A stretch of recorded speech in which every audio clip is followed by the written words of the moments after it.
The Existential Crisis Hotline. The Existential Crisis Hotline.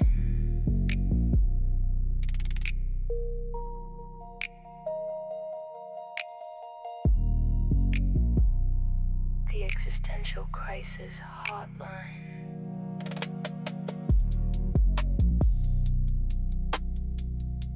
The Existential Crisis Hotline. The Existential Crisis Hotline. Hello. Welcome back, everyone. I got here just in time. Oh, someone's having an existential crisis. Well, you've come to the right place. I have to pull up I can see the chat there, but I want to pull up my actual chat window so I can see it at all times. So yeah, I do that now. Well, let's see here. Oh, I think I'm going to sneeze. Hold on a second. Nope, it was a false alarm. My favorite kind of sneeze. Hold on a second. I'm just trying to get my chat window up here. Give me a second, guys. Come on. I could integrate it completely in here, but I like to pull it out as a separate window in Firefox. What's up, everybody? Hello in the chat. Okay. Man, there's a lot of things I could talk about. So I think I was right that the Pope's encyclical on AI was going to create like a big rift, not like that was so hard to predict or anything, but it wasn't just he's going to talk about AI and then no one cares. Like, everyone really seems to care, and it only seems to be a fire that's building. And I found some interesting clips, so I want to play a little bit of that tonight, and then probably look at some things based on some of those clips. And if there's time, maybe I'll show you something really fun.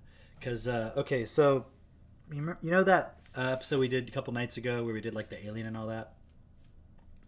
The kids and I were playing with that program online, and it was so, I might have already said this last night, but it was so weird because you can upload like any picture you want, and then we were uploading like random cartoon pictures of just random objects, and it's like the AI is doing this weird morphing thing and doing all kinds of weird shit. It's so funny. So maybe if we have time, I'll show you guys. But we'll see. I'm trying to finish my dinner. I got a homemade taco here, and I had one already. It was so good, so I had to have a second. But I was running out of time, so I had to run over here. And then I've got some homemade lemonade. I made this like an hour ago. I was like, because I was doing a bunch of stuff out in the yard. I had to fix one of the chicken coops, and I got that done, and it was so hot outside, so I went inside, made some lemonade, and I was like, for electrolytes, I'm going to put some salt in it, thinking that you wouldn't notice it because it's so sugary, but it's pretty salty. It's like salty lemonade. It's just an amount though that it's not bad. It's like, but you can notice it. Kind of tastes like I just took a bunch of vitamin C or something. If you ever had vitamin C dissolved in water, it's super salty tasting. Okay, so I got to pull up my screen sharing thing. I got to get that set up.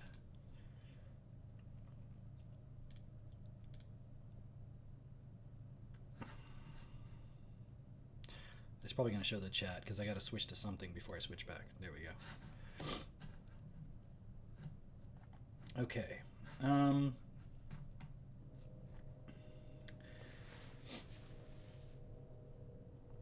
Actually, I watched a video earlier that was pretty good. It was this guy randomly talking about the AI stuff, and I think it'd be good for you guys to listen to. Yes, this one actually. And I stopped there right at the part where he was starting to go into some of the real dark theories, and I was like, I'm going to save this for the podcast, or for the podcast, for the stream. 5. Let me see. I think I'm just going to skip to the part where he starts talking about it. Through all 5 of these. I found 5. And I found all of the theories that people have on this topic. And I documented those. And I'll just tell you that the last theory is pretty darn crazy. It's actually kind of shocking, a little bit scary. I'll be back. But we're going to go through all 5 of these. I found 5. And oh, by the way, as I go through this, I'm going to try to remove all bias and conjecture from this conversation and just focus on the facts. So I'm not really going to give my input about what I think about this stuff. It's just going to be what I have observed. And I want to hear y'all's input on this as well. I want to know, which theory do you think is most plausible? And it doesn't have to be just one. It could be numerous theories. Maybe it's a combination of all of them. But I want to hear y'all's input on this. But the first thing that we need to do before we dig into the theories is talk about some of the stuff that's happening that doesn't add up. So here's a big one here. So Coweta County, Georgia. Okay, they're implementing eminent domain, and they're trying to take over 330 private properties to expand the power out there. And all that power is going to be basically funneled straight into a $17 billion data center project. It's called Project Sail. It's going to take up 830 acres. So the people that basically have eminent domain forced upon them, some of them are actually filing lawsuits against the county and against the state for trying to take their property. Because to those people in Georgia, this doesn't really make any sense. They're putting this AI infrastructure above the people. They're willing to take their land, and they're willing to put their power.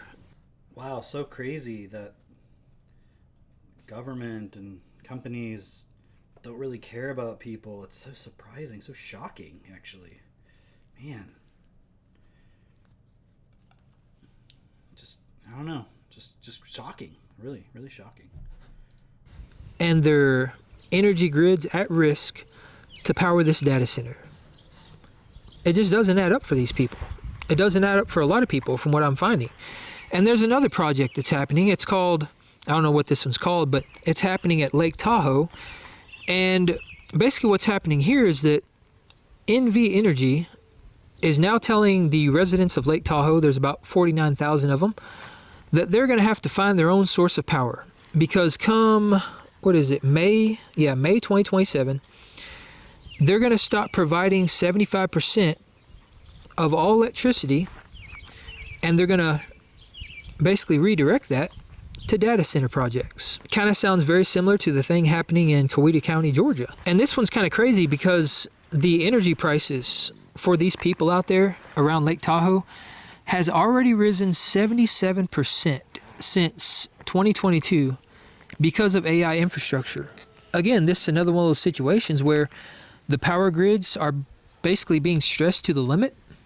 They're putting these data centers and the AI infrastructure over the people. It doesn't really add up. And another thing that's happening is in Utah.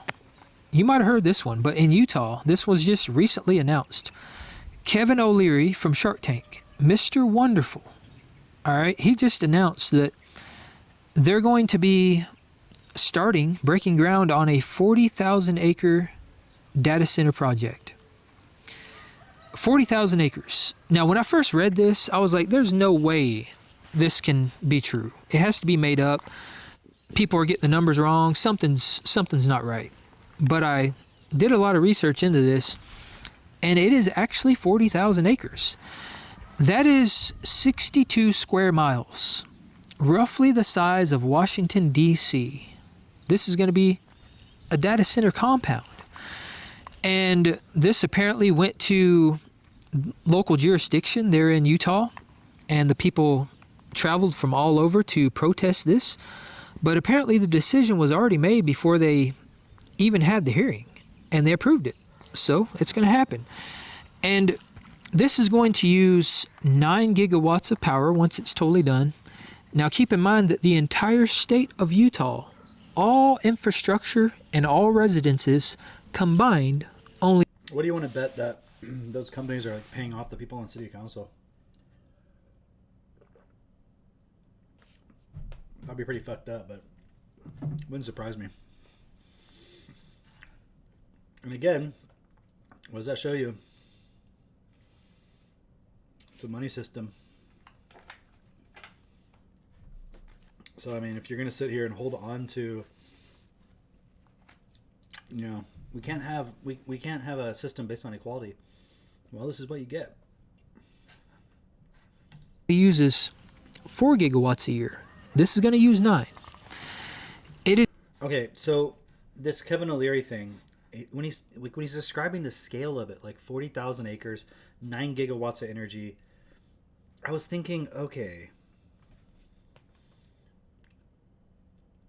Now I know Kevin O'Leary is probably not the only person involved with it, but it's the size of Washington D.C. Like, think about that.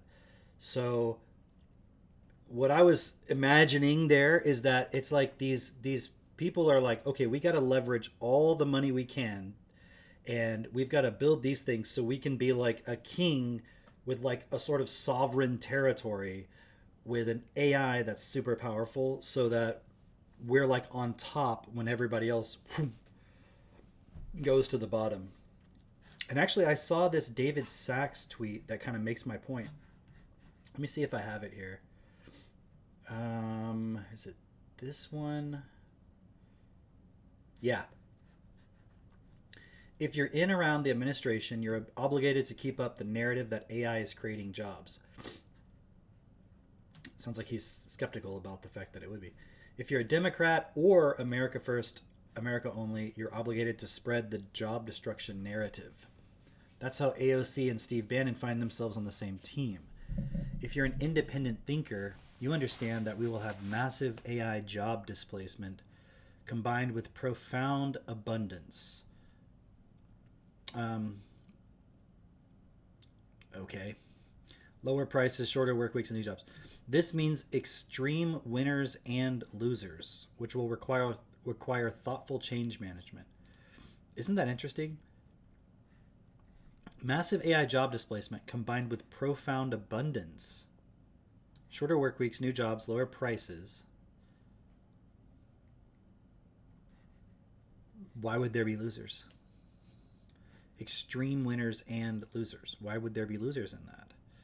So it's like something weird there. And so you've got Kevin O'Leary with his AI center. All right, check this out from the White House. Oh yeah, this was interesting too. I'll just show you this real quick. AI is demoralizing.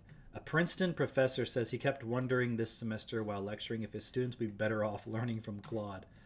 As I was up there this year, I kept thinking to myself, is this really the best way for my students to learn? At this point, wouldn't they be better off just conversing with Claude for an hour or two a week? 3 years ago, I still knew more than these tools. Now I do not.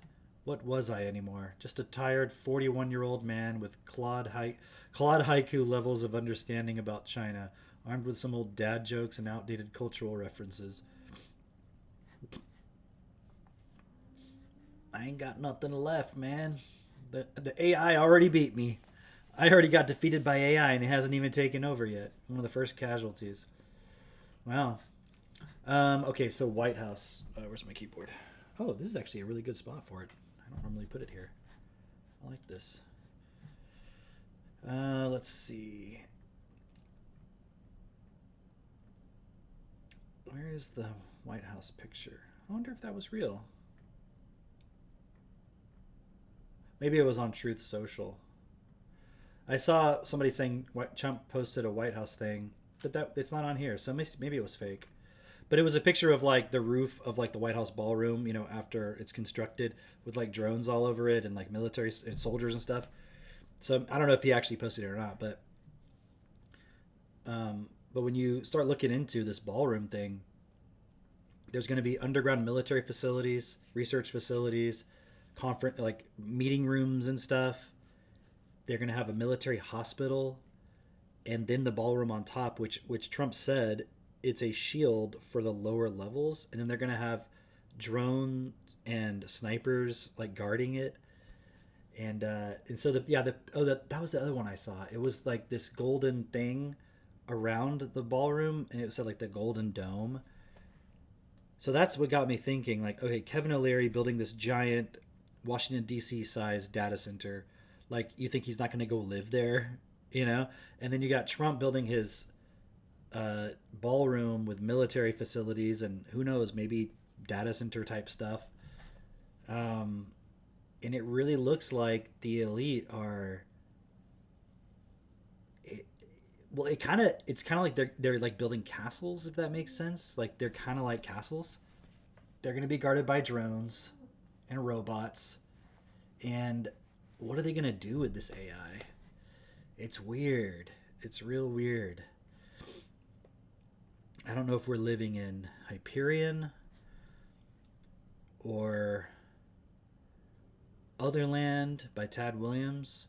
It's like Hyperion mixed with Otherland, mixed with 1984, mixed with Metamorphosis of Prime Intellect, mixed with the Robot series, and maybe even a little bit of Foundation from Asimov, mixed with the Ian Banks Culture series, mixed with Neuromancer, mixed with, hey, even I'll throw in some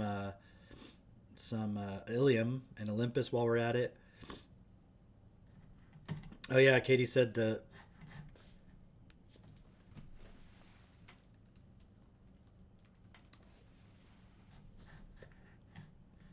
Oh, it's Meta's data center. Did you know that? Meta's data center. Dude. That is weird. I gotta text that to Drake and Mitch, because that's crazy. Katie had told me that there was a data center in Louisiana called Hyperion, but I didn't know it's Meta's data center. They're doing it, guys. It's one of a number of Titan cluster. Titans, really? Titan clusters being built in preparation for the emergence of AI superintelligence.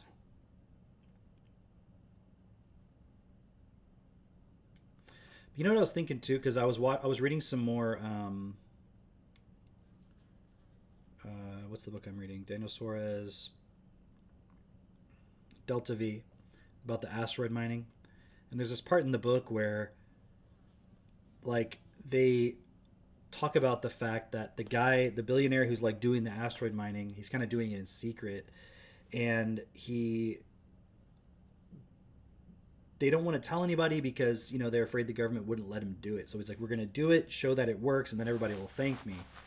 And they were mentioning the fact that if it failed, like, he would lose everything. And he was even not, like, certain investments that people had made in his other businesses, he was taking money from that to fund this thing.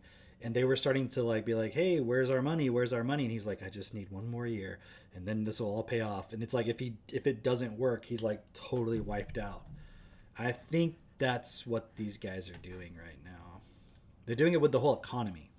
They're doing it with all of our livelihoods. They're doing it with all of our future, all of that. Like, they're leveraging everybody's collective future to build these AI data centers so that they can sit on top of them like kings in this neo-feudalist future that they're building, which again is basically a mixture of all of the sci-fi books that I've ever read, which is disturbing. Okay, so let me go back to this guy here for a little bit. Oh, not that one. This one. Is going to use natural gas. So he's talking about Kevin O'Leary's 40,000 acre planned data center in Utah. And actually, Katie, I don't know if you heard this part. He said that there's one going up. There's a company, the energy company in Lake Tahoe, is saying that they're not.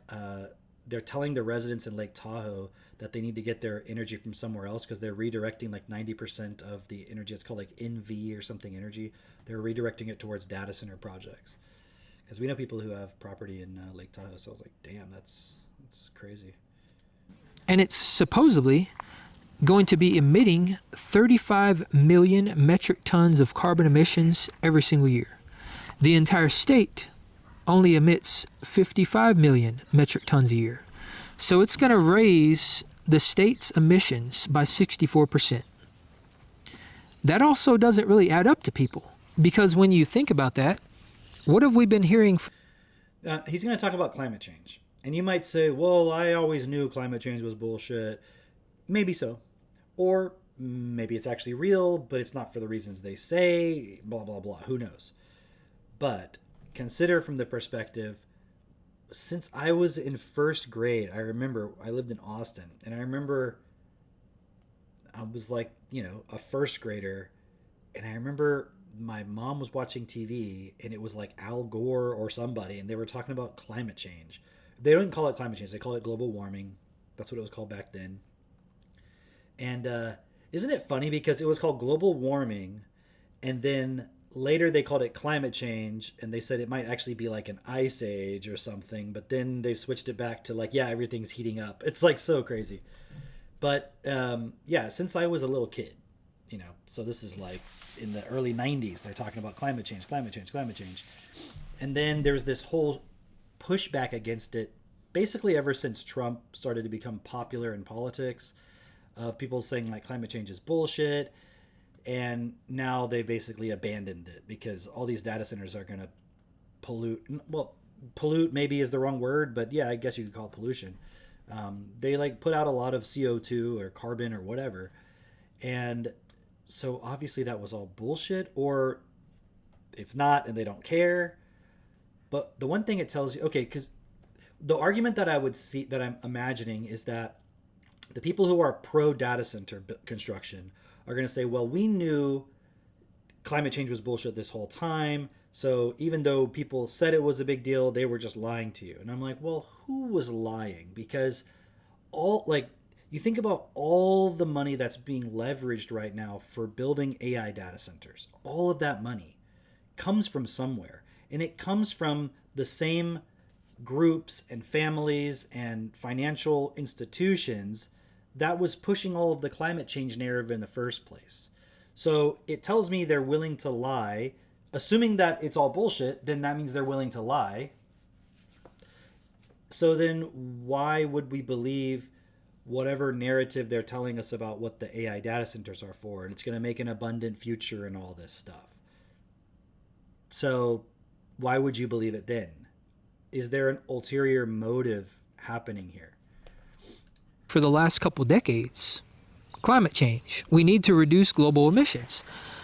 But now we have a single data center. This is just one, keep that in mind, that is going to be emitting that much more carbon emissions. But now that doesn't seem to matter. So we have to ask ourselves, why is this infrastructure more important? And another thing about this is that they want to use floating solar panels and other renewable energy sources to power this thing. And in order for them to install enough floating solar panels in the Great Salt Lake to power this giant data center, it's going to take up another 40,000 acres. Shit. But that's going to be 40,000 acres of the lake. And what they're saying is that that amount of solar panels would cover 16% of the lake's northern arm. And this lake is already... Okay, how big is the Salt Lake? I'm assuming he's talking about the Salt Lake in Utah. How big is Salt Lake?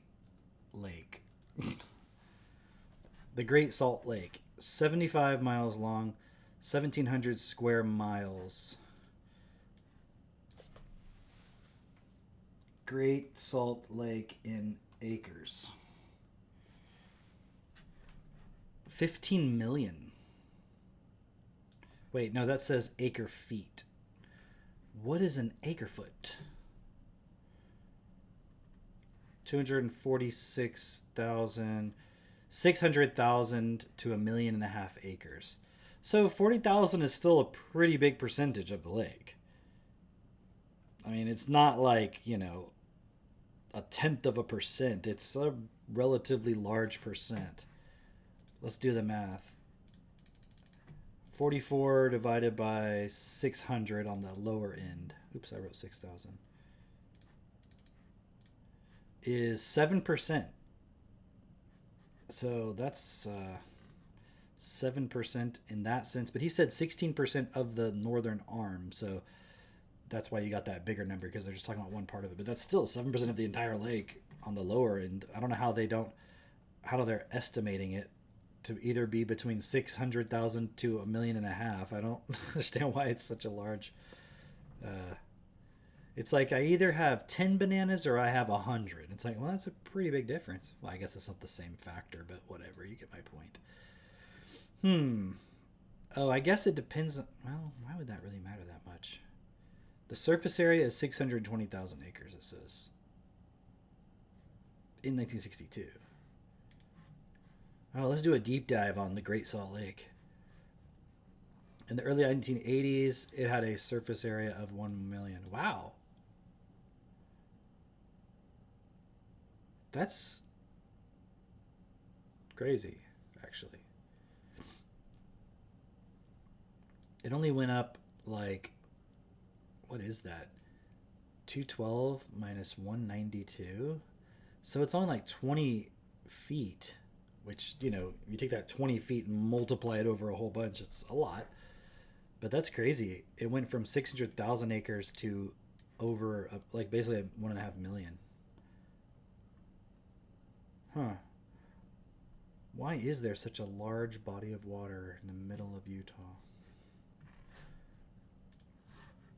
He dropped, I think, 20-some% over the last, I think, 2 decades or something like that. But again, that doesn't seem to matter. And when you really dig into all this stuff that doesn't seem to matter anymore, it gets even crazier, because from the research I've done, we'll go through some other stuff here.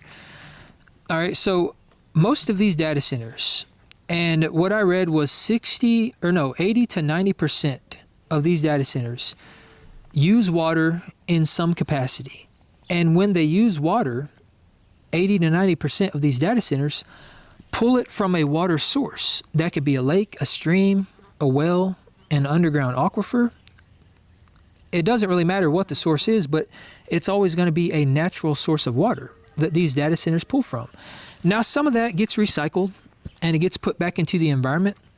Some of it doesn't. And some of the water that is recycled and put back into the environment is discharged as wastewater. Now, it's supposed to be clean before it goes back out, but that is not necessarily the case with all of this stuff. And from what I read, a medium-sized data center uses around 100 million gallons of water a year.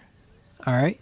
A large hyperscale data center uses around 1 to 5 million gallons of water per day. And all of the data centers here in the U.S. currently use a combined total of 449 million gallons of water per day. And what makes that even crazier is that the water that's discharged back into the environment, a lot of that is discharged back in the form of water vapor. So it doesn't necessarily go straight back into the ground. It just evaporates and it goes back into the water cycle. So the problem with that, though, is that these data centers use water at a rate. Okay. I already know all that. I want to hear his theories. He said there was some theories. And everything's done for us. Robots come in and efficiency, $1 trillion. That's exactly what happens. Maybe they think that this is going to go somewhere, and they're putting all their stock and money and resources into it, thinking that it's going to amount to something spectacular, and maybe it just fizzles out. Maybe all these big AI data centers just become big ghost towns, and life continues on as normal. We've seen waste like this happen before, so I guess it wouldn't be too far-fetched to think that's going to happen. So that's the first theory. The second theory is that AI creates automation and efficiency, and it improves everything at such an unprecedented rate that it creates absolute euphoria and a utopia. And we enter a technological revolution. Everything becomes easier. Life as we know it is just basically easy. I mean, we literally enter a golden era, and everything's done for us. Robots come in and they take care of all the work, and we don't need money anymore because everything's so efficient and everything runs so smoothly, and we all just kick back and we can do whatever the heck we want, and we get a universal basic income check, and we're free to just explore and live life That's the second theory. And maybe that is an actual very real possibility, because if AI is everything and more that they say it's going to be, and they end up scaling it to artificial general intelligence or super intelligence, AGI, maybe that's exactly what happens. Maybe we just enter an era of abundance and life as we know it completely transforms, and everything that we ever wanted comes true. Now, theory number 3 takes a little bit of a different turn. Okay, so theory number 3 would be that we end up creating the most powerful and the most unstoppable military and defense system on the planet, and the US, and I guess you could say whoever masters AI becomes an unstoppable force, and they just rule the world. They take over, because when you have that amount of power and that amount of knowledge and resources at your fingertips, you've basically just won the game. And maybe that's where we're headed. Maybe we're headed towards a technological revolution, but not just one that is more efficient, one that's more powerful, one that allows the reigning force to just conquer the world. And maybe that doesn't necessarily have to be a bad thing. Maybe it means that that reigning force and that ultimate power ushers in utopia. Maybe they usher in all the great stuff that I was just talking about from theory number 2. Maybe it leads to a new world order. They're building a 10-acre data center on Guam? Just reading the chat. That must be Kev. That's fucking crazy, dude. Like, come on, man. Like, leave Guam alone at least, right? Like, nope, we gotta have one everywhere. That's crazy. But Kitty has a good point. We already live in abundance, and that abundance is commodified and channeled into the hands of the few. Yeah, and why would that change if the starting point... Exactly. That's a great point. Like, there's already abundance. There's an abundance of resources, an abundance of materials, and...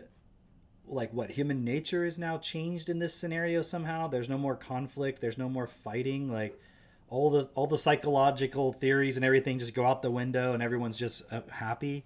I'm not saying we shouldn't develop the point of having people or giving people what they need, but if it's that's a total fantasy anyways. Like, it's not going to happen in that scenario where they just give everybody everything and it's all this abundance, because we could already do that.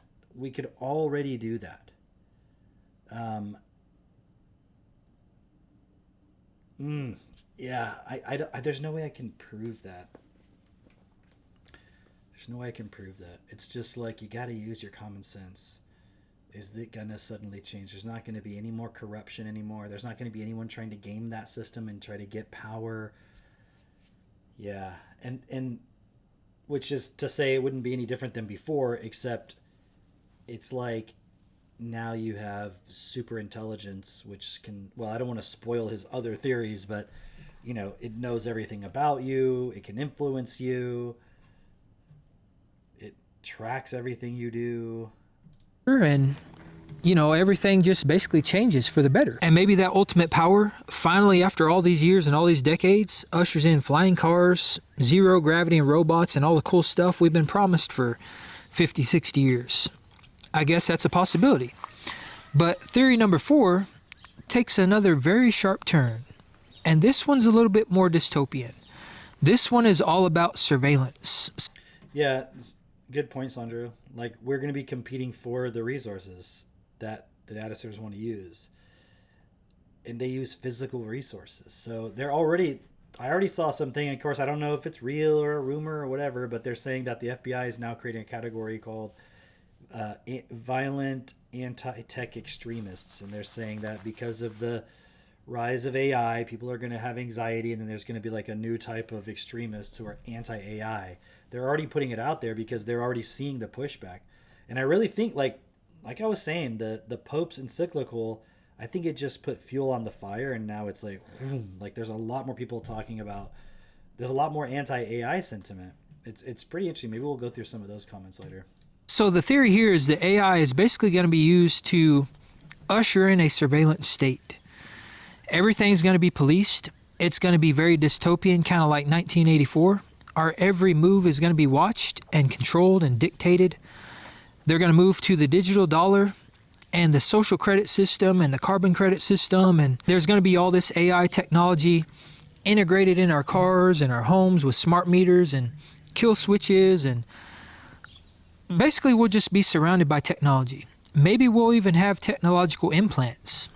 And if we misbehave, or we go over our carbon allowance, or we do something that they don't like, they shut us off. They turn off our cars. They don't allow us to drive. We have mileage limits. You know, we can only go so far because of the climate and carbon and all that stuff. Maybe the power grids are stressed so much and we're all blamed for it. So they limit us, you know, using our heat and our air conditioning to a couple hours a day. And because so many people are displaced because of all this stuff going on and, you know, these data centers and all the technology taking over our land and our property, most people out here in these rural areas will be forced into 15-minute cities. And our every single move will be watched, controlled, and dictated. We won't be able to leave. We'll have everything there in our 15-minute city that we could ever possibly want. And that's the new reality. That's the new world. And from what I've read about this theory, that could be a good thing or a bad thing. You know, again, maybe that's a place of abundance. Maybe that is a crime-free world, you know, because everything's monitored. You don't have to worry about crime because if somebody commits a crime, it's on camera. And a robot is dispatched or a drone is dispatched and it takes out the criminal. And we don't have to worry about anything. Everything's handed to us. We're in our 15-minute city. We don't have to go anywhere outside of that. We have everything in those cities that we could ever possibly want. And life is just all grand. Everything is taken care of for us. That's how some people view it. Other people, on the other hand... So somebody might say, that sounds not too bad. But, yeah. Actually, that's a good point too, Sandro. It says, the Pope says nothing. Catholics are like, it's God's will. Pope says AI is bad. Now suddenly they're like, yeah, fuck AI, fuck AI. I'm like, dude, we've been saying it the whole fucking time. Like, interesting how your perspective changes when your leader tells you one thing versus you just have common sense and principles and you could just see it yourself. But what was I going to say? The 15-minute city thing and all that. Someone says, well, what's so bad about that? And I'm like, well, like, is Mark Zuckerberg going to be confined to a 15-minute city? Is Kevin O'Leary, like, are there still going to be private jets? Are there still going to be, like, yachts? Like, is there still going to be a super wealthy elite? And it's like, well, what do you care? Everybody else will have what they need and stuff. And it's like, but they're also controlling you. So if you want to leave your 15-minute city, you can't. But they can do whatever they want. Is that what we're talking about here? Is this like real, actual freedom? Or is it just like highly controlled? View it a little worse than that. They view it more dystopian. They think that it would literally be a real-life version of 1984, and some people simply don't align with that. But nonetheless, that is the going theory for theory number 4. And theory number 5 is quite a bit more dystopian. Okay, I haven't heard this one yet. It's more dystopian? What you got? And I would say actually apocalyptic. Oh. Because theory number 5, this one gets pretty wild. Okay. What this one is about is that AI is quite literally going to replace us.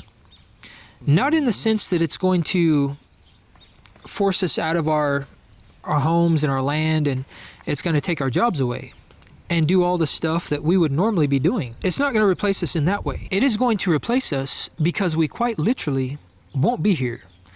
And what I mean by that is that there is going to be some sort of catastrophic event, some sort of cyclical catastrophe that happens, and it wipes out the vast majority of the population.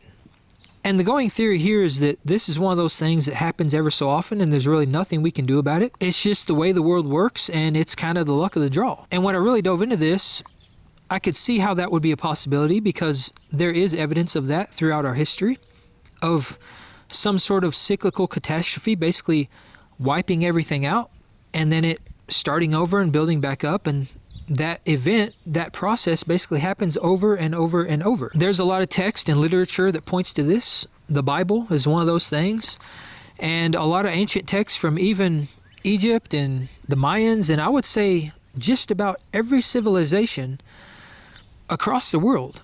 They all talk about some sort of event, that happens and wipes everybody out. And the one that you'll probably recognize the most is the flood, the Great Flood. You know, it's referred to as different names throughout different cultures, but all cultures talk about the Great Flood. So maybe that is what we're going to be facing. And something else that ties into that theory, as I research this, is that people believe that's a possibility because maybe that's why all these bunkers are being built. You know, you got all these rich billionaires and stuff making these big bunkers all over the place and are digging tunnels and stuff. So it could tie into that. Maybe that's why there's such urgency to scale AI to the moon over the next 4 years, because it's going to happen soon. And that kind of lines up with Douglas Rushkoff's perspective on the whole, what the elite's, you know, viewpoint is. The whole reason for AI is because it's going to replace the people that won't be here. They need something to keep the system going, the economy going, and, you know, they need something to keep the world turning, basically. And AI will be the thing that does that. It might be the thing that wipes everybody out.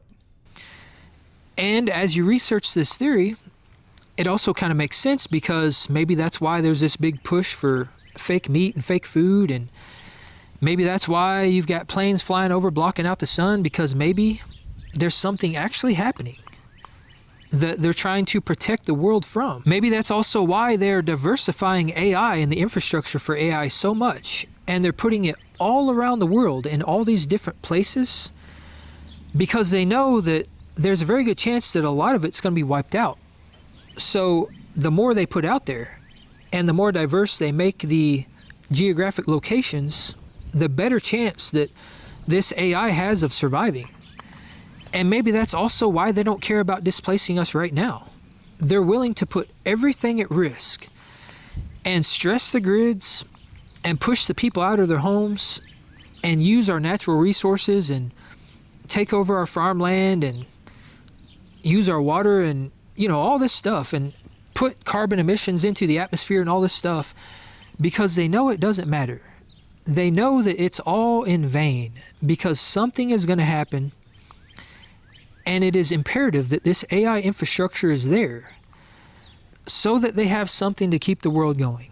And also maybe so that they can use AI to figure out how to stop it, or to figure out how to build back, because maybe they believe that that's the only thing that's smart enough to find a solution. And the more I dug into this theory and researched it, I found that there were a lot of people talking about the Great Replacement Theory, talking about the population reduction. There was stuff referencing the Georgia Guidestones and a Deagle report, and the elites of the world talking about how by 2030 there's going to be a massive population reduction of like 70%. And, you know, all this stuff's theory, but it's there. And I just want to present to you what I found. Now, whether or not any of this stuff's true, again, there's no telling. And I'm not going to tell you my opinion. It really doesn't matter at this point, because what I think is more important than all that is to just take all this information in. Look at the theories that are being put out there, because from those theories and from all of the stuff that is actually going on, the physical things that we can see, I feel like that we might actually be able to connect some dots, and we might be able to form our own theory. Well, let's look at, that's interesting, what his different points. I got something, this one, yeah, this one was good. This is the All In podcast, which is kind of interesting, because now it's like you've got war within the different AI camps. So we're not talking about pro versus anti-AI. We're talking about within the pro-AI side. They're like all calling each other names and stuff. It's pretty crazy. So they're going to talk about Anthropic. And what's interesting about that, why are they talking about Anthropic? Everybody's talking shit about Anthropic. And Anthropic, the co-founder, was at the Pope's, whatever the hell that thing was called, their big conference they had around the encyclical that he wrote. And there's some interesting things about Anthropic. So we're gonna learn some things here, and then maybe we'll dig into it a little bit. I've literally in the past 30 days read everything I can about Anthropic, and I've come up with a new theory. This New breaking theory. The reason I call this the Dr. Frankenstein theory is the more I dig, I've met people who I dare say think it's their responsibility, and they're excited about building a species that's superior to humans. And I would just encourage people to read, as much as they can about Anthropic. Chris Olah worked on this thing called the Constitution. Chris Olah, one of the co-founders, he was the guy there sitting next to, well, actually he wasn't sitting next to the Pope, but he was there at that conference representing like an AI perspective at that conference. It's about 80 pages. It's hard to get through, but I would encourage you to read it. Amanda Askill, who is the chief philosopher, has started doing podcasts. I would encourage you to listen to them and listen to her language. And then Dario wrote this blog post called Machines of Loving Grace. Loving Grace. Yeah, yes. I read it. And it was based on a poem. And the poem is kind of weird. We should put a link to the poem. It's quite short. But the last stanza of the poem says, I like to think of a cybernetic.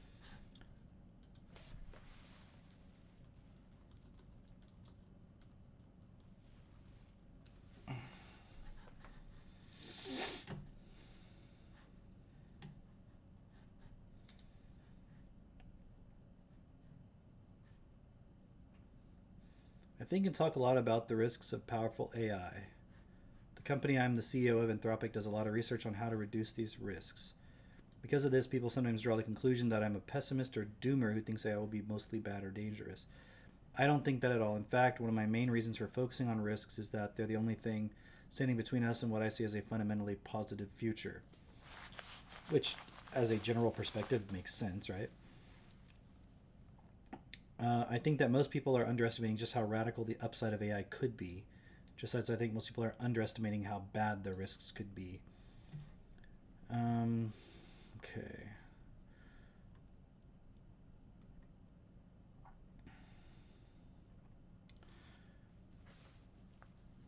Why have they not talked about the upsides? To maximize leverage. The benefits seem inevitable. The risks are not predetermined. Our actions can greatly change their likelihood. AI companies talking about all the amazing benefits can come off like propagandists, or if they're attempting to distract from the downsides. That's true. I'm often turned off by the way many AI risk public figures talk about the post-AI world as if it's their mission to single-handedly bring it like a prophet leading their people to salvation. I think it's dangerous to view companies as unilaterally shaping the world, and dangerous to view practical technology goals in essentially religious terms. Avoid sci-fi baggage. I think most people underestimate the upside. The small community who does discuss radical futures does so in excessively sci-fi tones. Uploaded minds, space exploration, or general cyberpunk vibes.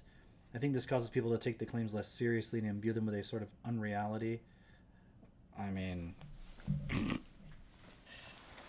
I don't see why that makes it unrealistic. I think the sci-fi does a pretty good job of mapping out the future. To be clear, the issue isn't whether they're possible or likely. It's more that the vibe connotatively smuggles in a bunch of cultural baggage and unstated assumptions. Okay. So there's a bunch of positives.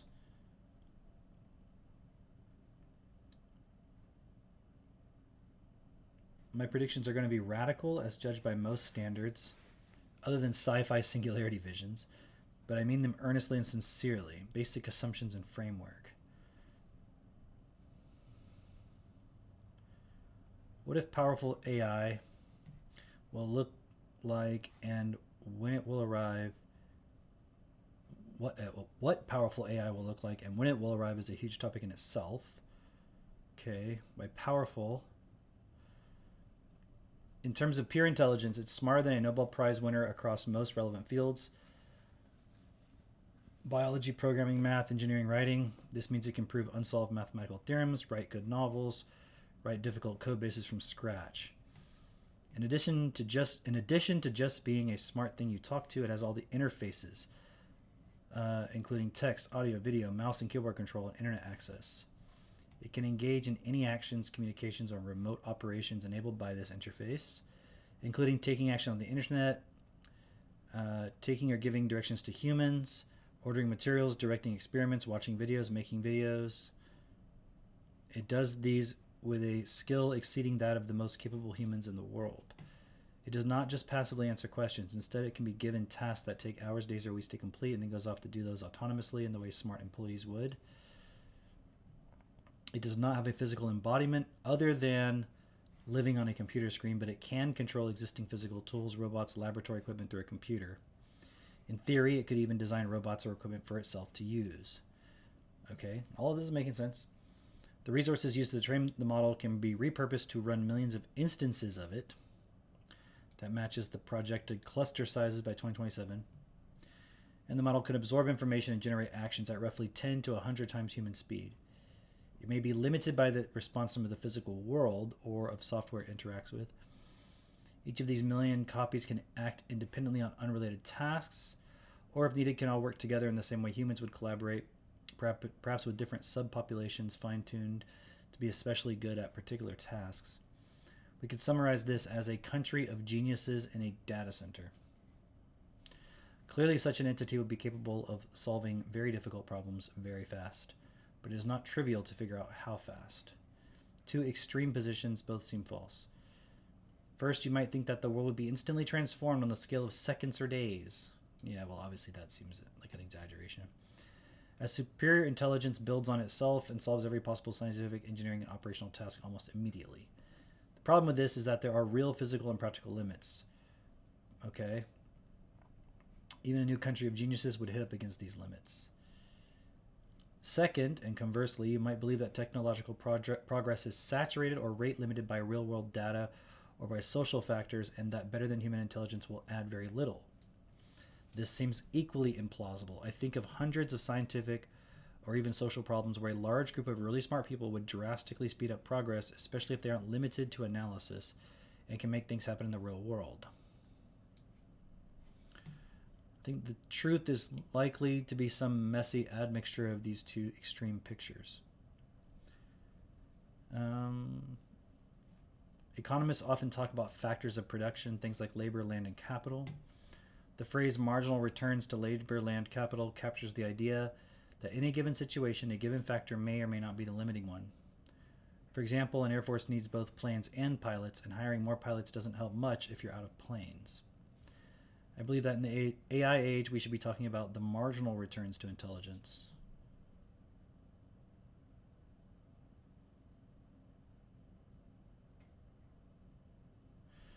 And trying to figure out what the other factors are that are complementary to intelligence and that become limiting factors when intelligence is very high. We are not used to thinking in this way, to asking how much does being smarter help with this task, or on what time scale. So my guess as a list of factors: speed of the outside world, okay, need for data,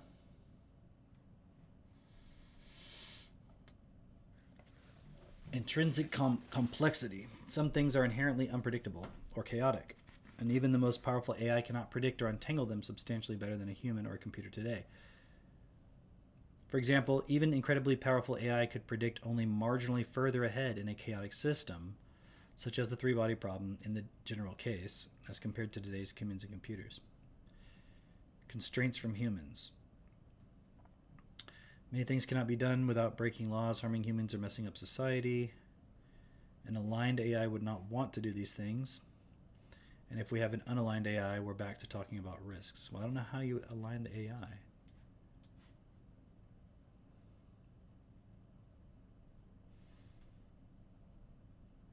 Physical laws, okay. There's a further distinction based on time scales.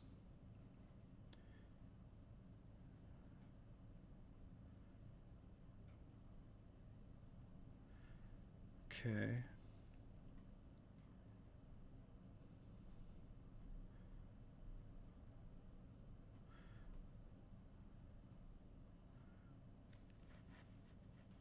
Talking about CRISPR, mRNA vaccines. mRNA vaccines, of course, became famous during COVID. Yeah, what a coincidence.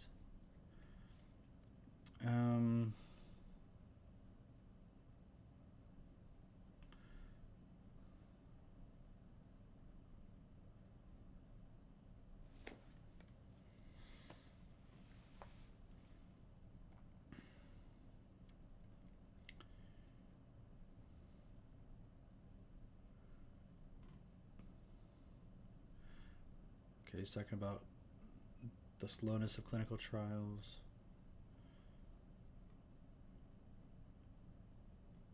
To summarize the above, my basic prediction is that AI-enabled biology and medicine will allow us to compress the progress that human biologists would have achieved over the next 50 to 100 years in 5 to 10 years.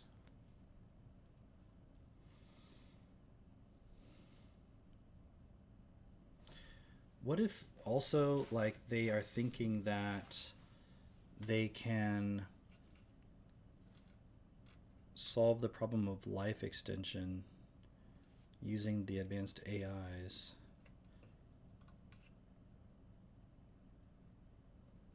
So they're just putting all the resources together to do that for themselves. Are they going to extend everyone's life?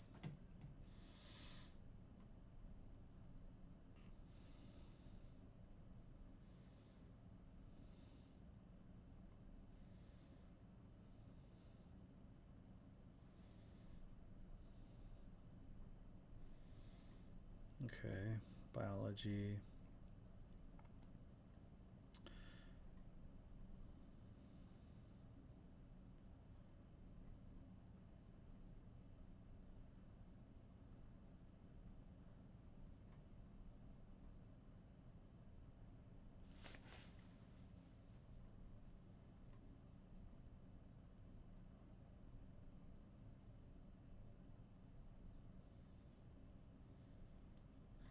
Okay.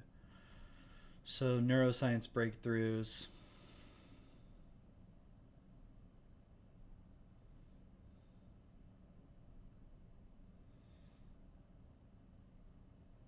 Mental illness can be cured, they say.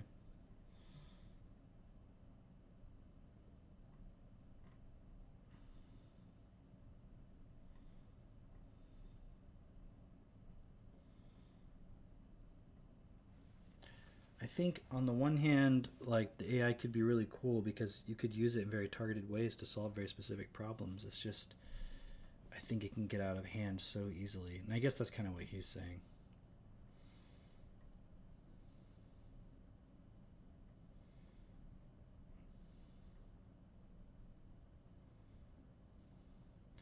I'm not as confident that AI can address inequality and economic growth as I am that it can invent fundamental technologies, because technology has such obvious high returns to intelligence, whereas the economy involves a lot of constraints from humans as well as large dose of intrinsic complexity. I'm somewhat skeptical of that an AI could solve the famous socialist calculation problem. I don't think government will or should turn over their economic policy to such an entity, even if it could do so. There are also problems like how to convince people to take treatments that are effective but that they may be suspicious of. The challenges facing the developing world are made even more complicated by pervasive corruption in both private and public sectors. Corruption creates a vicious cycle. It exacerbates poverty, and poverty in turn breeds more corruption.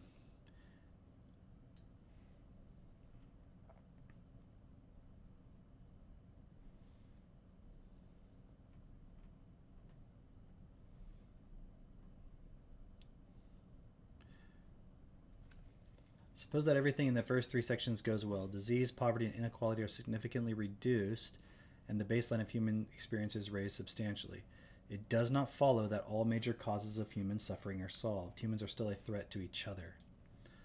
And this is the point I'm getting at too, which is like, are you really, ignoring that? So it's kind of cool. He's at least talking about all these points. Although there is a trend of technological improvement and economic development leading to democracy and peace, it is a very loose trend with frequent and recent backsliding.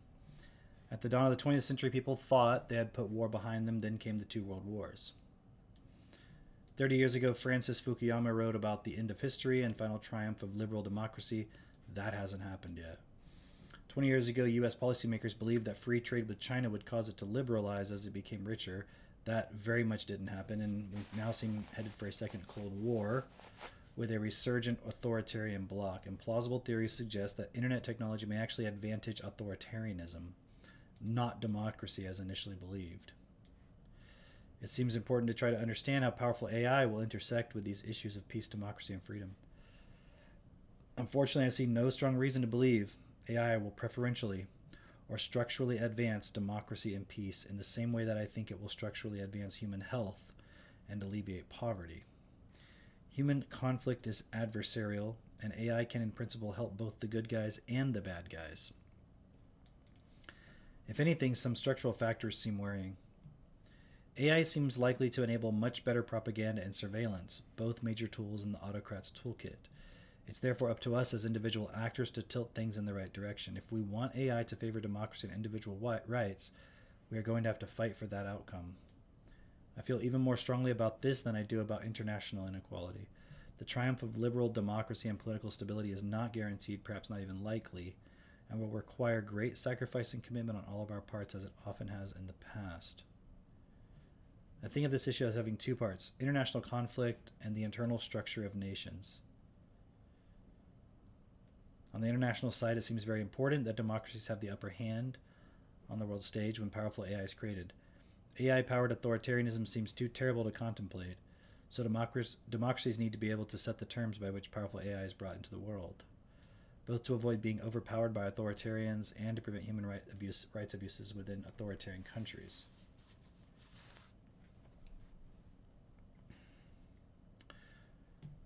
My current guess at the best way to do this is via an entente strategy, in which a coalition of democracies seeks to gain a clear advantage, even just a temporary one, on powerful AI by securing its supply chain, scaling quickly, and blocking or delaying adversaries' access to key resources like chips and semiconductor equipment.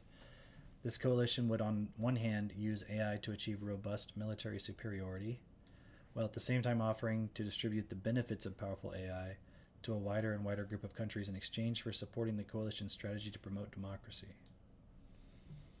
The coalition would aim to gain the support of more and more of the world, isolating our worst adversaries and eventually putting them in a position where they are better off taking the same bargain as the rest of the world. Give up competing with democracies in order to receive all the benefits and not fight a superior foe.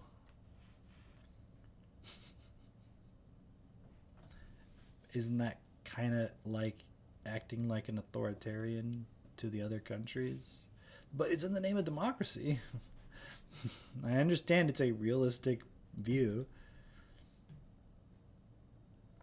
If we can all do this, we will have a world in which democracies lead on the world stage and have the economic and military strength to avoid being undermined, conquered, or sabotaged by autocracies, and may be able to parlay their AI superiority into a durable advantage.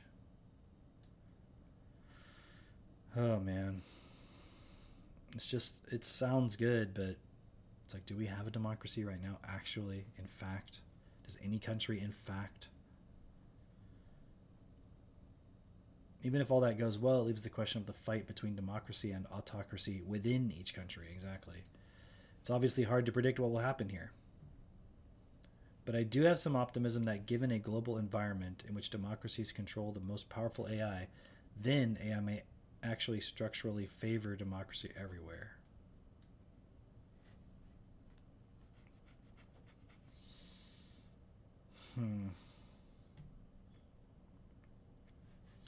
In particular, in this environment, democratic governments can use their superior AI to win the information war.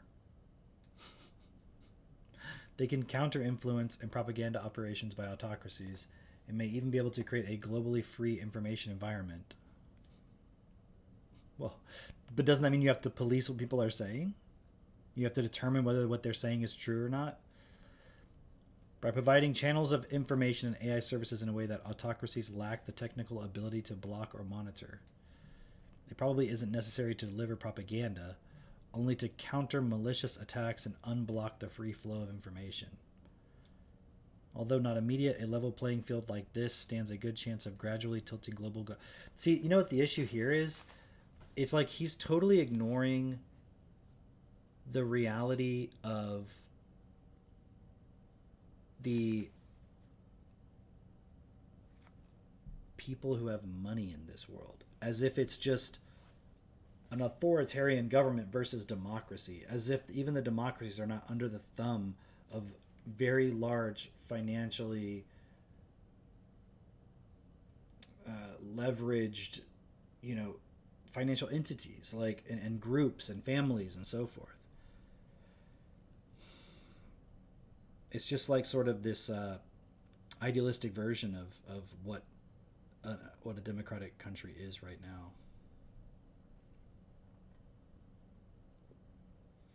AI could improve our legal and judicial system by making decisions and processes more impartial. Or could it?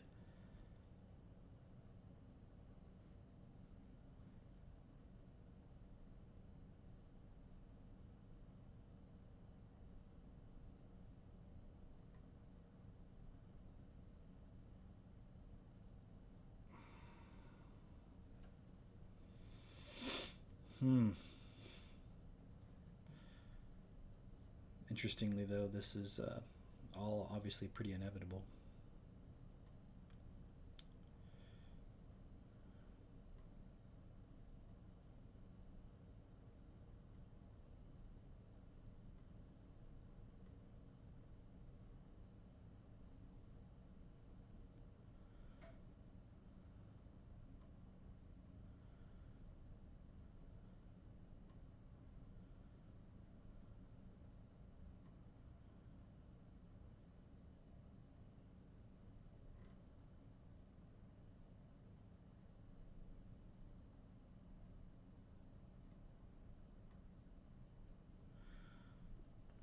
It is cool though. I do appreciate the fact that he's like looking at these points.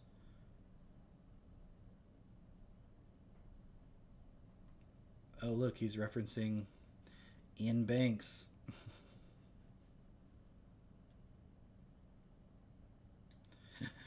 Katie will love that. I don't know if she's still on here. In Ian Banks, the player of games, the protagonist, a member of a society called the Culture, which is based on the principle and not unlike those I've laid out here. I suppose so.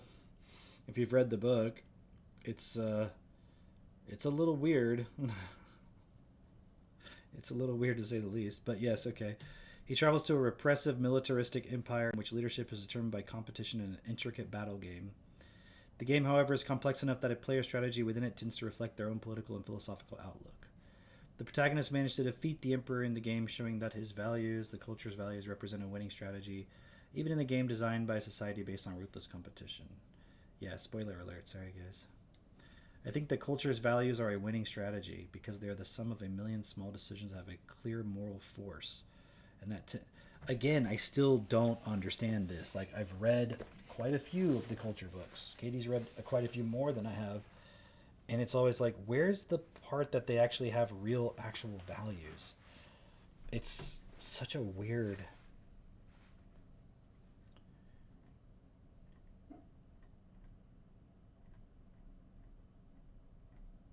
Where's the poem?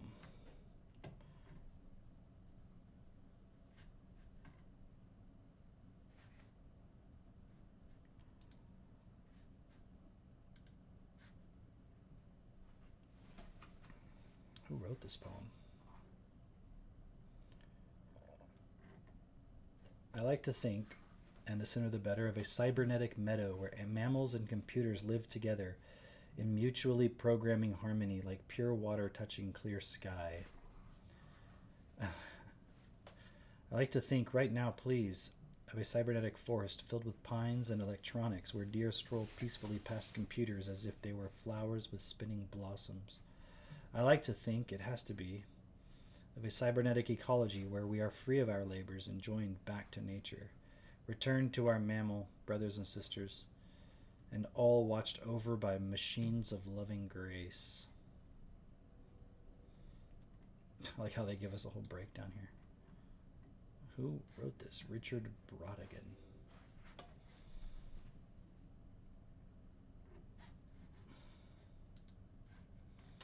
Well, I got a little off track there. Ecology where we are free of our labors and joined back to nature, return to our mammal brothers and sisters. I don't know what that means. Like we're going to go live in the fields where the mammals live. And then the kicker. But now that we've read through, I know we didn't read it completely, but you know, we could see what Dario's saying. What of that do these guys have a problem with? Like, what of it, of what he said, you know, whether he's right or wrong, he's saying like we could cure some diseases, we could try to lift people out of poverty, We should prevent authoritarianism. We should get an advantage in that and just make it obvious that the best strategy in this is to let the free flow of information, let people have free time. Like, in principle, it sounds pretty cool. So why are they mocking the guy? Isn't that weird? Like, okay, what exactly are these guys? Okay, well, let's see what they say. And all watched over by machines of loving grace. Sounds like Overlord to me. And then in Dario's post, he says, near the end, and it's very long. You read it, Jamal. I mean, Machines of Loving Grace is very long, but he's talking about in the future, what are humans going to do? Because he believes in the massive abundance and UBI and that we won't have to work. I don't believe in any of those things, but he does. And then he says, it could be a capitalist economy of AI systems, which then give out resources to humans based on some secondary economy of what the AI systems think makes sense to reward in humans. So that's envisioning a deity of sorts that's going to break ties and decide what humans get. It's a computational reward function for humans. It decides how much you're worth. Yeah, so isn't that already the case? Isn't that what capitalism is? Like, read Nick Land. So that's what's weird about it, that they're resisting that point, and yet they're all examples of playing the capitalist game, and they're rewarded with resources over and above many other people. Because what value do they actually specifically bring to reality?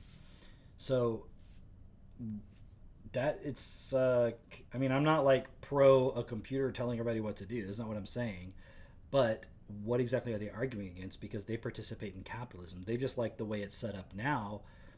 Because ostensibly what Dario's arguing is that within the AI aspect, you wouldn't be able to just accumulate because you're sort of a more dominating person. Like, you can trick people and dominate and grab wealth and take advantage of people. Now, again, I'm not saying the computer is the answer to it, but in theory, the idea is that the computer would not let you do that. It would actually make sure you're contributing real value. So, of course, the capitalists would not like that. So I don't think they think they're writing software. I think they're midwifing a deity here. And I don't know which one I'm more afraid of, the regulatory capture or this second theory I call the Dr. Frankenstein theory.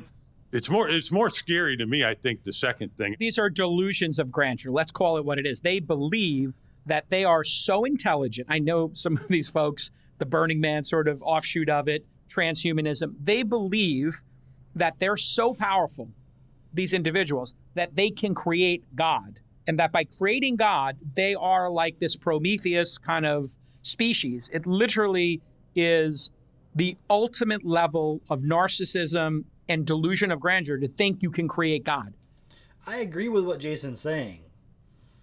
But at the same time, then what the fuck is everybody building? Is Jason invested into AI in any way? Is Jason... Oops, come on. Jason Cal...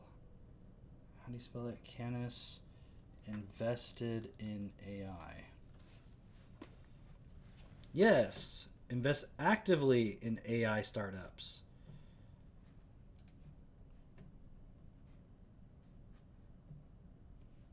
So he's investing in these things.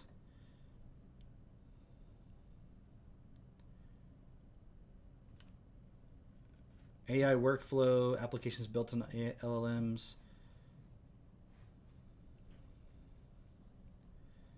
Okay. I mean, I don't want to make assumptions about how he is specifically investing in them, but I mean, why are they building all these giant fucking data centers if not to do exactly what he said? And it's like, but you're kind of playing along with it. And that then the God you create, like you're saying, Bill, is going to be so benevolent and perfect that you constructed the perfect God that will give you your pellet, will give you your little Skinnerian, I just would correct you. I didn't say it. Dario said it. But he didn't say that. Let's find that particular part, because I'm wondering... let's see what he actually said. While that might sound crazy, which is what? Okay, I do think in the long run, AI will become so broadly effective and so cheap that this will no longer apply. What does that apply? Comparative advantage will continue to keep humans relevant, in fact, increase their productivity, may in some ways level the playing field between humans. As long as AI is only better at 90% of a given job, the other 10% will cause humans to become highly leveraged. In fact, even if AI do 100% of things better, it remains inefficient or expensive at some tasks. One area humans are likely to maintain a relative or even absolute advantage for a significant time is the physical world. Thus, I think that the human economy may continue to make sense even a little past the point where we reach a country of geniuses in a data center. However, I do think in the long run, AI will become so broadly effective and so cheap that this will no longer apply. At that point, our current economic setup will no longer make sense. There will be a need for a broader. Yeah, this is the argument I've made in the past, which is I don't know if it's exactly his argument yet, but if literally everybody can have super intelligence in their pocket, aren't you going to need a way to manage what people do with the resources? Because if 10 million people go, I want to be the king of the world with my super intelligence and have it figure out how to do that, how do you limit? You're going to have to limit that somehow. Either limits on their super intelligence, which means they no longer have a super intelligence. Because if it is a super intelligence, it can figure out any problem. So either it's not really that smart, or it is, in which case you would have to somehow limit. If somebody says, I want my super intelligence to figure out how to buy up, all of the silicon in the world, like create shell companies, create this, and then put it all into a big pile and burn it. It sounds kind of ridiculous, but whatever the point is, you're going to have these humans with individual super intelligences, and how are you going to limit what they do with it, where they might try to take more resources for themselves? While that might sound crazy, the fact is that civilization has successfully navigated major economic shifts in the past, from hunting and gathering to farming to feudalism, and feudalism to industrialism. I suspect that some new and stranger thing will be needed, and that it's something no one today has done a good job of envisioning. It could be as simple as a large universal basic income for everyone, although I suspect that will only be a small part of the solution. It could be a capitalist economy of AI systems, which then give out resources, huge amounts of them, since the overall economic pie will be gigantic, to humans based on some secondary economy of what the AI system thinks makes sense to reward in humans, based on some judgment ultimately derived from human values. Well, whether you agree that that's possible or not, right now, who decides when money gets printed? Do you get to just decide to create your own money? No, it's illegal. You can't just start a bank on your own without going through the regulations and start printing money and loaning out money. That's relegated to a very specific, let's just say, few groups in this world. So we already have something like this. It's just run by basically a few self-interested humans, so to speak. And then all the interconnected networks of that, where most people are totally locked out from that system and basically just have to labor to survive. So even though you may not agree this would work, or you like it or whatever, we already basically have that right now. It's just not a computer. It's a small group of human beings that essentially run the whole fucking planet. So they're kind of just ignoring that. Perhaps the economy runs on woofy points, or perhaps humans will continue to be economically valuable after all, in some ways not anticipated by the usual economic models. All of these solutions have tons of possible problems, and it's not possible to know whether they will make sense without lots of iteration and experimentation. I just don't see how you avoid this conclusion. So I don't know if he's promoting it so much as he's saying that these are possibilities, and it seems like logically that's where things are going to go.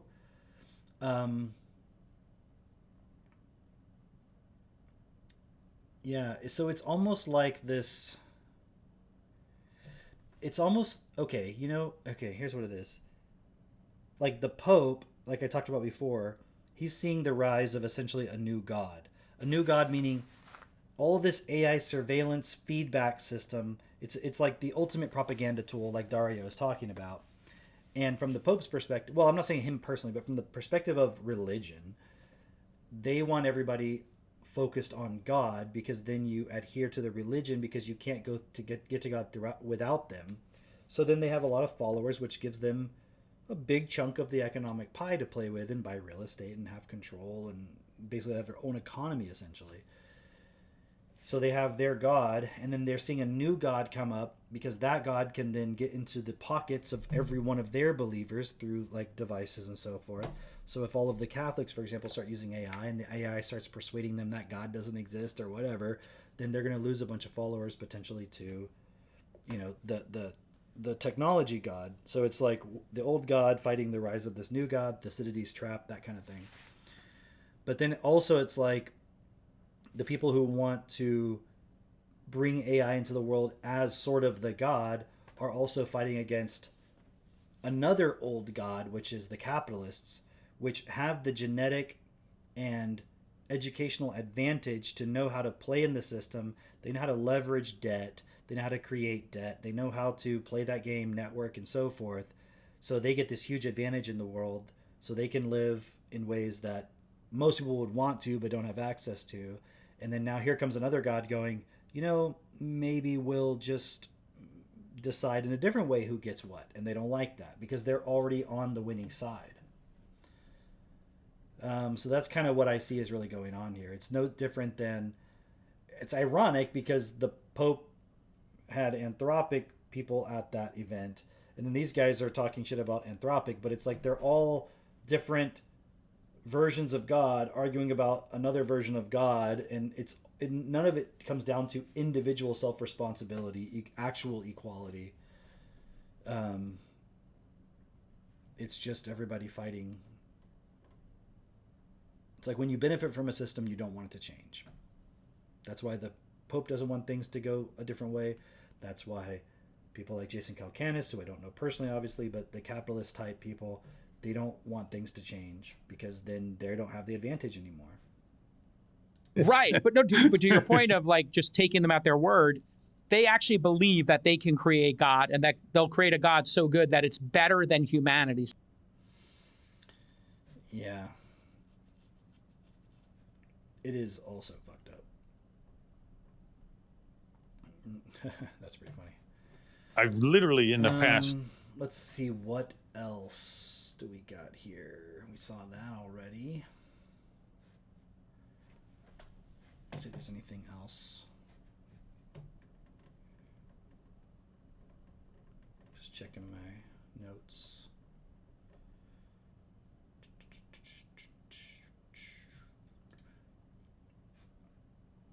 Former AI czar David Sachs warns government could wield AI against the public in an Orwellian way. Isn't David Sachs on that podcast?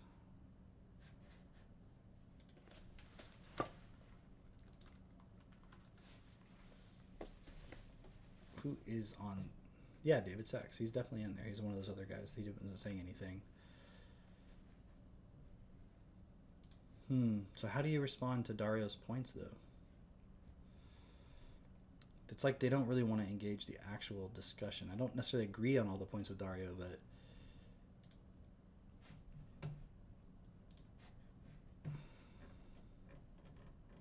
here's something interesting. I'm assuming it's real. It's not AI, I suppose. They've got apparently facial scanning robots for the FIFA World Cup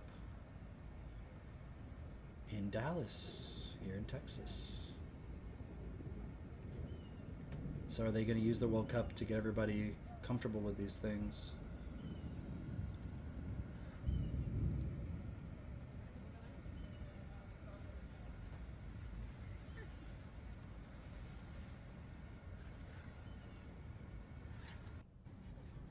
That's crazy. That's in Texas. See, it's like in China you see that and you're like, oh, weird. But then you use these big emotional events like the World Cup to bring all this stuff here. You think it's going to leave, or you think they're going to keep it there? I have yet to see these in public. Of course, I live in a rural area. I haven't really spent a lot of time in any of the major cities, but I mean, they're there for the World Cup. I don't think they're gonna. I think they're probably there to stay, I would assume. Oh yeah, here's the Golden Dome post. See, and this is what made me think about it. Like, it's like all these different kings trying to build their little data empires so they can live forever, protected by drones.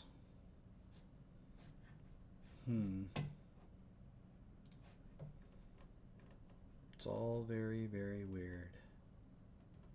You know, I saw this too by Palmer Luckey.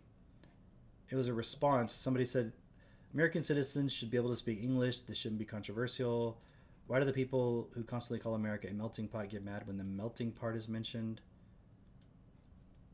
And then Palmer Luckey wrote, the more homogenous our citizens can be made in these particulars, principles, opinions, and manners, the greater will be our prospect of permanent union. And I thought that was interesting because of that word homogenous, because in the Pope's encyclical, let's see, can I just get the...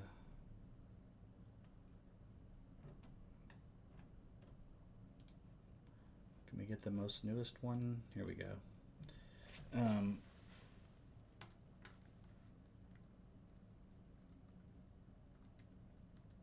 See. However, the project concealed a profound danger. It was a project conceived without reference to God, supported by a uniformity that eliminated diversity, and that chose homogenization over culture. For this reason, those who control digital platforms and means of communication have a considerable ability to affect the collective imagination and to present a particular vision of reality as desirable. Such power should be constantly guided by the pursuit of truth and respect for human dignity, so that the culture fostered on the internet does not become an instrument of excessive distraction, homogenization, or dominance, but rather a setting in which inner freedom and critical thought can mature. Which is interesting, because you would think that they would prefer homogenization, but it's this idea of diversity as really just like a tool of keeping everybody from really coming together and considering an actual universal set of principles, because they already believe they have one. Katie said, look up Babylon and the Seven Wonders. Okay. Is that two separate things or one thing?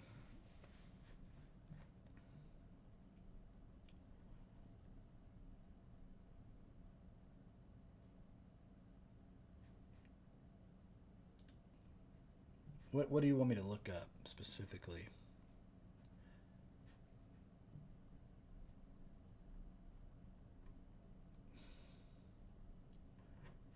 Just the concept of Babylon? That's reading Sutter's comment. The Voynix, yeah. Okay, let's see what else. Oh, I like this one too. Someone wrote, if we are made in the image... Oh, no, that's not the one. There was another one. Actually, let me see if I have someone who responded to it. Here we go. Holy Father, if God didn't want us to create AI, he wouldn't have given us the intelligence and creativity to do so. Part of the image of God and our stewardship of creation. You're right. AI has no body, no felt emotions, no relational growth, no conscience, and no true understanding, only simulation. That's why we must use it boldly as a servant. Govern it responsibly for the common good. But I like when he says, if God didn't want us to create AI, then he wouldn't have given us the intelligence and creativity to do so. And I'm like, Holy Father, if God didn't want us to do something, he wouldn't have given us free will. I like that. I like how the guy liked it. I wonder if he understood I was being sarcastic. Maybe he did.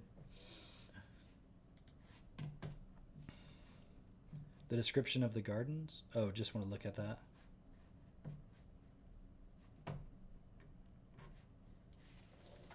Okay.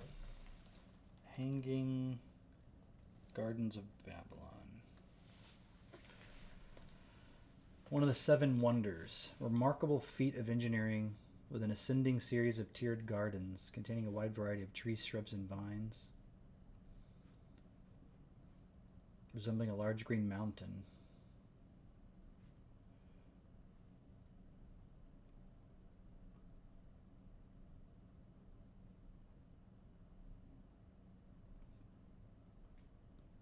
The Hanging Gardens.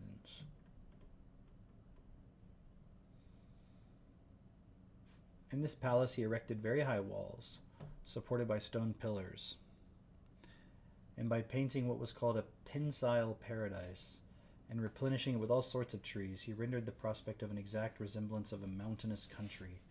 This he did to gratify his queen, because she had brought him into Medea, and was fond of a mountainous situation.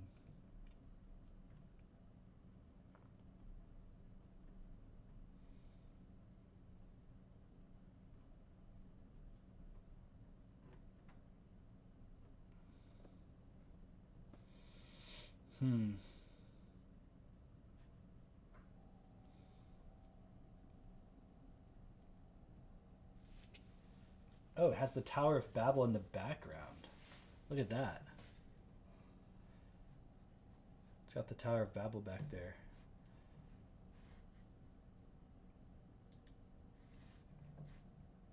Pope's private gardens.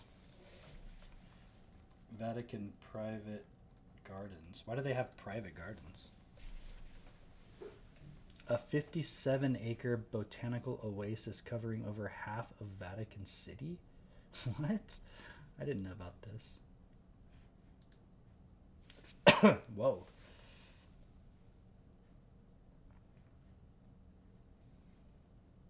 Man.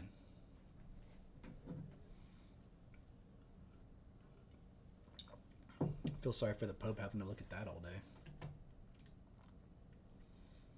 Vatican City. They have the English garden, the French garden, the Italian garden, the Olive Garden.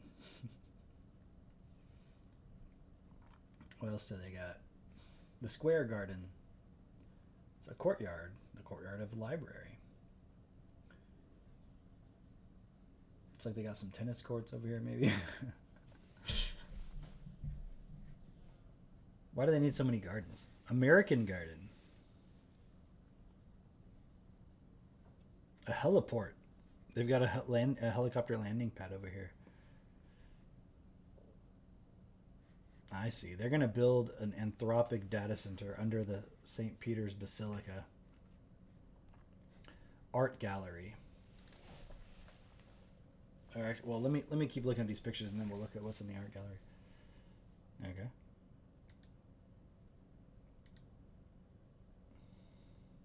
That's weird.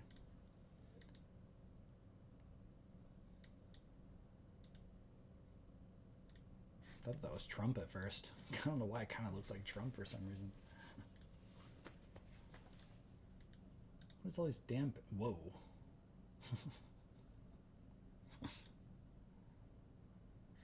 Weird nipple piercings.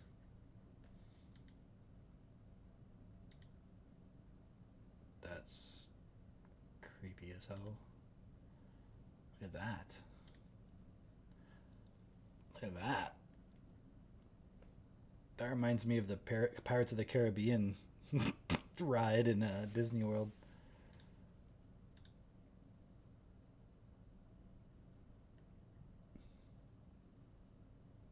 Look, they even got like actual garden, like growing stuff back there.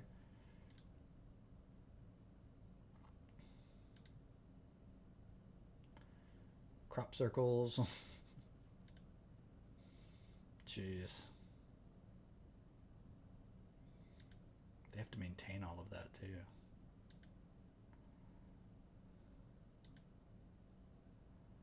I want a chair like that actually. That looks pretty cool. A favorite relaxing spot of Pope John Paul II. I want to make one of those. That would be cool. Oh look, there's another chair in the background. Like it's like a stone bench built into the stones. That's cool.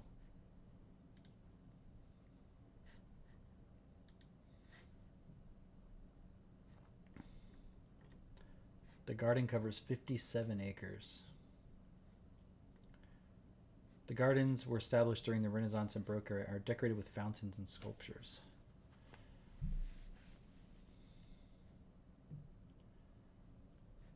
Pious tradition claimed that the foundation site of the Vatican Gardens was spread with sacred soil brought from Mount Calvary to symbolically unite the blood of Jesus with that shed by thousands of early Christians.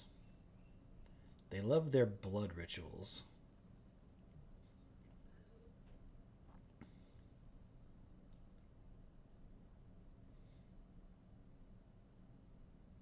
The Vatican Museums.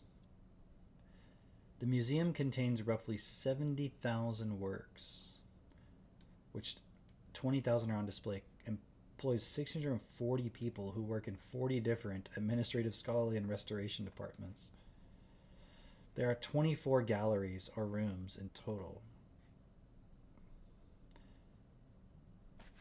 Trace their origins to a single marble sculpture purchased in the 16th century. Laocoon and his sons.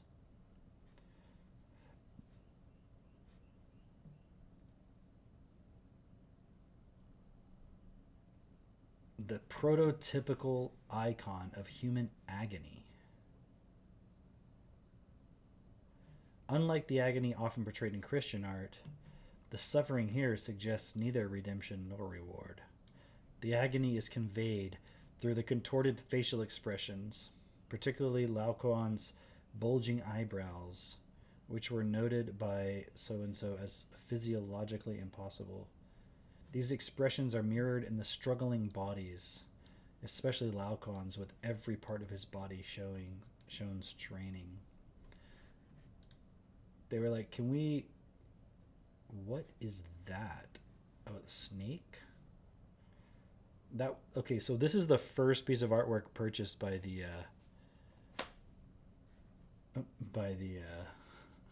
Vatican. They like the fact that there's like a giant dick and balls front and center. Lots of penises. That's important. We need to have lots of penises on display. Look, the serpent's biting him. He's in agony. I mean, what else could you want? Why wouldn't you purchase that? Why wouldn't you? Like, honestly.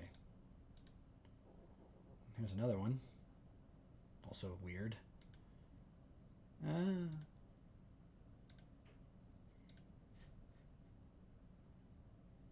hell? Bigfoot.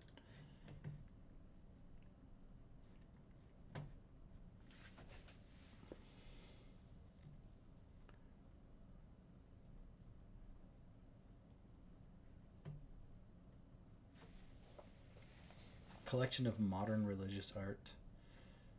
What do you think the total value is? What is the total value of the Vatican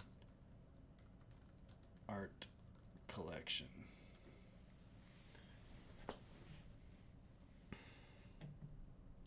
I don't think anybody could put a value on it. Well, they paid money for it, didn't they?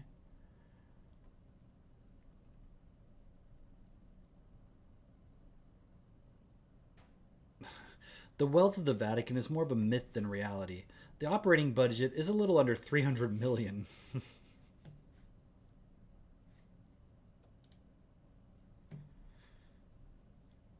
Being the Pope carries many benefits. You're Christ represented on earth, leading 2.3 billion Roman Catholics around the world, and getting to drive a tricked-out Mercedes-Benz Pope-mobile. Okay. I just want to know about the art collection. I don't really care about all that. We put a dollar value on it. Why doesn't the Vatican sell its treasures to help those in need? My sister asked me recently why the Vatican holds on to its wealth of artistic masterpieces such as paintings, statues, precious gems, etc., and doesn't sell many of these items and in turn give that money to the poor and suffering of the world. I would very much appreciate hearing a response. The question is commonly asked by critics of the church as well. The question takes one principle, for example, helping the poor, and absolutizes the value of that work over and against other principles such as preserving a patrimony of art that is available to all and for all. Yeah, I mean, they make it available to everybody. Like, literally any of the Catholic followers, even like the 25% that are in poverty, they can go there. In a certain sense, we might ask every art museum why it doesn't close its doors, sell its art, and give the money to the poor. Well, I don't think they're claiming to give a shit about the poor. The answer is that there is a value in making the arts available to all for their viewing and edification, including the poor. The same is true with the Vatican museums. To sell such art would place it in private collections, which may or may not permit the public to see it. Well, last I checked, a lot of those art museums are free. Further, it would also have significant effects on the licensing of that art for others to see by way of reproductions or photographs. Thus, art and beauty would be seen on a more limited basis and reside only with those who can afford to own it, and may or may not preserve it well for the future. And of course, the demand might then be raised that those rich should sell the art and give the money to the poor, and so the cycle continues. Financially, the sale of the Vatican art treasures might raise a significant amount of money, at least at first, but there surely would be diminishing returns as art floods the market with only a small number of people who can afford to buy these nearly priceless things. But let's say that tens of billions of dollars can be raised. While that sounds like a lot of money, it is but a drop or two in the ocean of need. Meanwhile, the social cost of removing this art from public access is high and hardly considered by those who see such art as only as frozen money. It's just money, guys. Finally, there is a biblical answer. Judas and others made a similar objection to the anointing of Jesus with precious and aromatic nard by a woman. The cry went up, "Why this waste? It could have been sold for much and the money given to the poor." Seems like a pretty relevant objection, right? Jesus' reaction to the objectors surprises some. "Why do you make trouble for the woman? She has done a good thing for me. The poor you will always have with you." Aha. "But you will not always have me." Dude, he sounds like a fucking narcissist. "In pouring this perfumed oil upon my body, she did it to prepare me for burial." Jesus teaches that the poor will always need care. But there are also other needs, like pouring oil onto your naked body, and duties we must respect as well. It is an important duty we have to give God glory and lead others to know him, his word, and his beauty.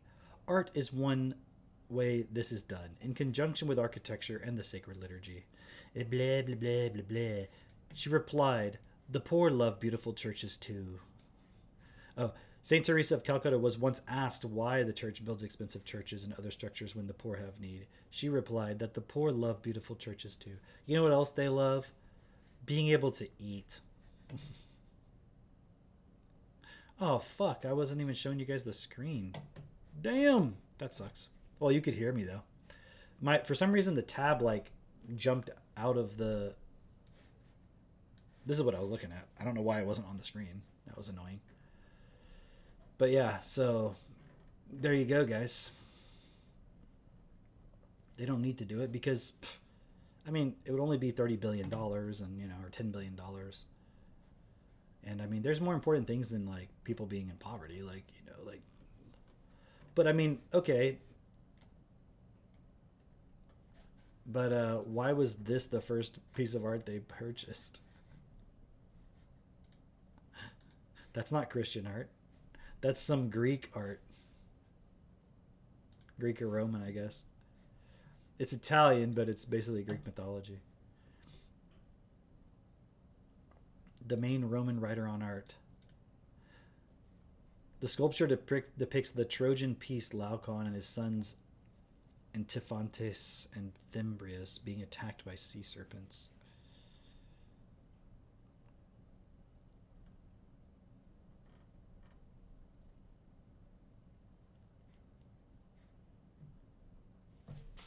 Leucon was a priest of Poseidon who was killed with both his sons after attempting to expose the ruse of the Trojan horse by striking it with a spear. In Sophocles, on the other hand, he was a priest of Apollo who should have been celibate but had married. The serpents killed only the two sons, having Leucon himself alive to suffer.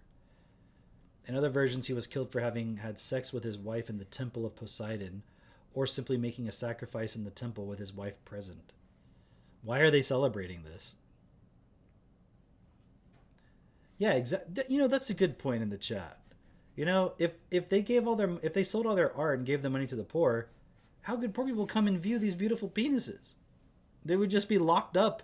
These beautiful, immaculate genitalia would be locked away forever, away from the eyes of the poor. Why would you derive the poor the ability to view these delicate members?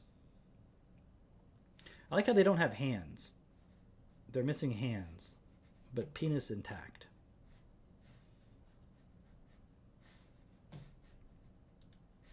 Yeah, what a bunch of bullshit. It was probably commissioned for a wealthy Roman's home. So they were basically just like, we're going to be wealthy Romans. Yeah, it's just weird. Like, why would you want that as your first piece of art? Seems very weird. Seems very weird. I bet they have a lot of weird art. But they got a lot of weird stuff. What is the weirdest piece of, come on, art owned? Oh, it knew what I was looking for. The weirdest piece of art is probably the Resurrection by Fazzini. Oh, yeah, that is weird. The Vatican Museum Sculptures and Unusual Works of Art. Oh, there's the first one. The very first sculpture they ever built, or ever bought. Okay. Just a man's torso. They're like, gotta have that. Definitely gotta have that. Oh, they've got a statue of Artemis with a bunch of saggy breasts. She makes that chick from Total Recall look like an amateur. The droopy breast looking... Oh, I'm sorry, guys. My apologies. They're not breasts. They're the bull testicles from sacrificed bulls. My apologies. My apologies. So basically, they just have a statue of Artemis draped with bull testicles. That's totally normal for the Vatican to have that piece of artwork, because otherwise, how would the poor ever see this? Here's another one. Statue of a young athlete scraping oil off his body after a competition. That makes sense why they would have that. Okay. Okay. Basin? Just a giant tub. That's important too, because how would the poor be able to see a tub? Like, they literally never get to see a tub, but this is their one chance to see a tub. So that's good. That's good for them to have that. Here's some kind of... what is this? Sarcophagus? With victorious Roman cavalry riding above captured barbarians. That's probably good for them to have. That's very Christian for them to have that. The grapes might represent the Holy Communion. Okay, maybe. An old fisherman. Now that one's surprising. That one's surprising to me because he's got his penis covered up. So it's weird that they would have that. That's the only one I'm surprised by so far. Let's see what we got here. What is this? Somebody with a parrot. Okay. Okay, just got some parrots. Say it's a mystery man, but I mean, it's like breasts, but whatever. Pine cone, a large pine cone.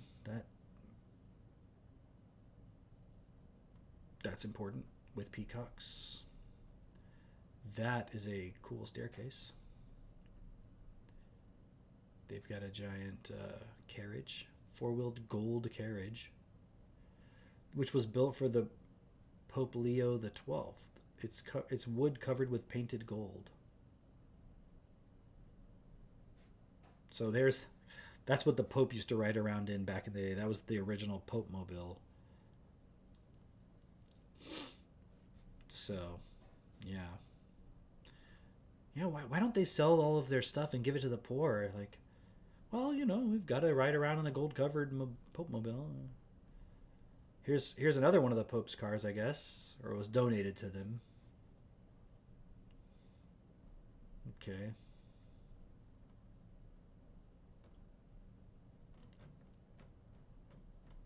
Where's that other one?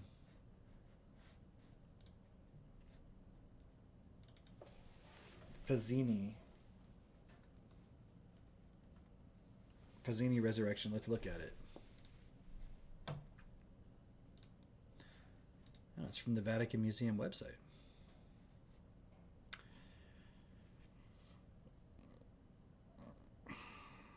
Okay. That is kind of terrifying.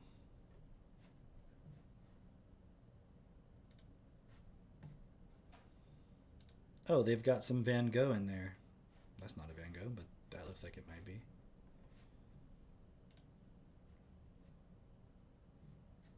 Oh, because of the Pietà. Interesting. Yeah.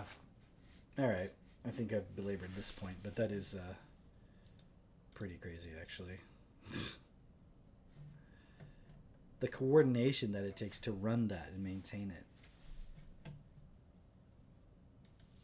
And they say it's so the poor can go look at it. No, it's so that the poor Catholics can be in awe of the Catholic Church and feel like, well, look how much money they have. Look at all the art. Look at all the buildings. Look at all the stuff they have. They must be right.